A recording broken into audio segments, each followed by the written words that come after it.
I was haunted by the ghost of a Japanese soldier. My name is Seiji, a 22-year-old man. I had always been a bit of a skeptic when it came to the supernatural. Growing up in Japan, I had heard countless stories about ghosts and spirits, but I never really believed in them. That is, until I met him. His name was Kato, and he was a Japanese soldier from World War II.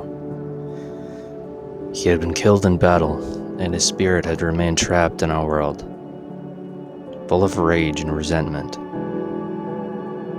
I first encountered Kato one night when I was walking home from a late shift at the restaurant where I worked. I heard a faint voice calling out to me, and when I turned around, there was Kato.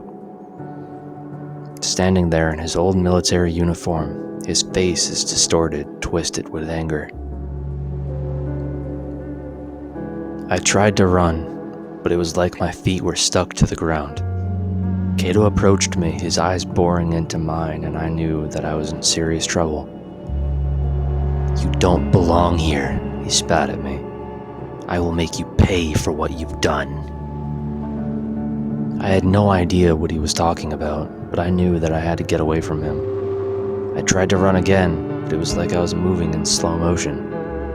Kato reached out and touched me, and suddenly I felt an overwhelming sense of dread wash over me.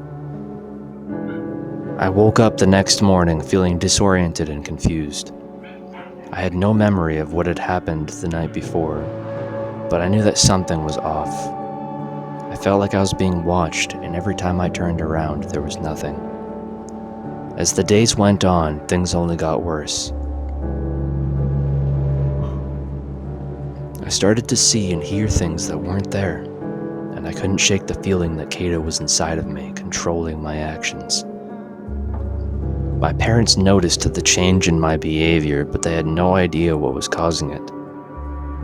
I knew that I had to do something about Kato before it was too late. But even before I could make a plan, something horrible had happened.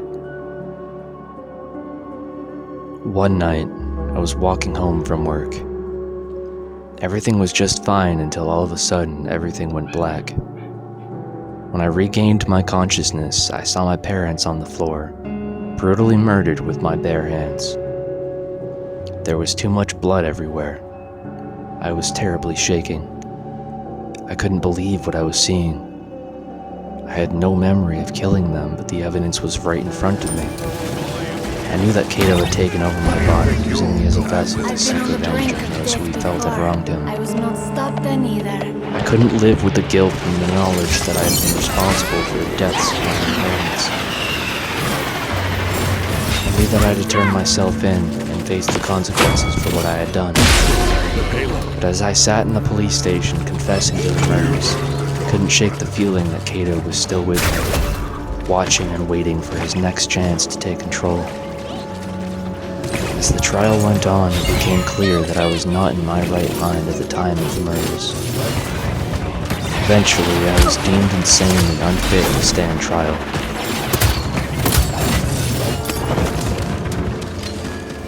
I was sent to a mental institution where I was kept in a secure unit for my own safety.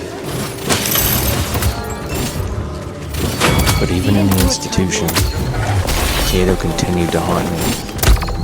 I would see him in the corners of my eyes, hear his voice in my ear, and feel his presence all around me. He had taken up permanent residence in my body, and there was no escaping him. I would never be able to live a normal life again. Kato would be with me forever, a constant reminder of the horrors that he had unleashed upon the world. I lived the rest of my life in a state of constant fear and turmoil, never able to find peace or escape the ghost that haunted me. I was haunted by the ghost of a Japanese soldier. I knew that I would never be able to escape him.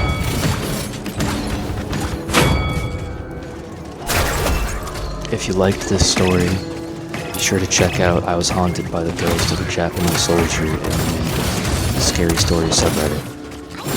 I'll link in the description.